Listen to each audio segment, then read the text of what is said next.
Thank you again for tuning in.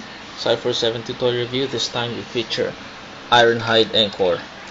Okay, nung unang-una ko talaga itong makita, na-disappoint ako kasi unang-una wala siyang ulo.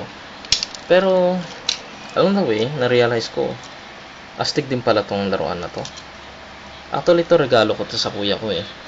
Pero nung mula nang hiniram ko to, just for fun, parang ayoko nang isole. Pero cute din, ang ganda. Ang ganda rin siya.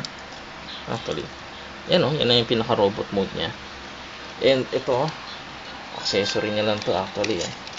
Pero ganun pa man, kailangan mo pa rin siyang ikumpleto.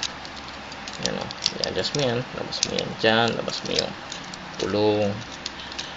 Yan, tingnan mo, kakalas-kalas na. Ako lang yata nakasira nito eh. O hindi naman siguro, wag naman sana. Yan,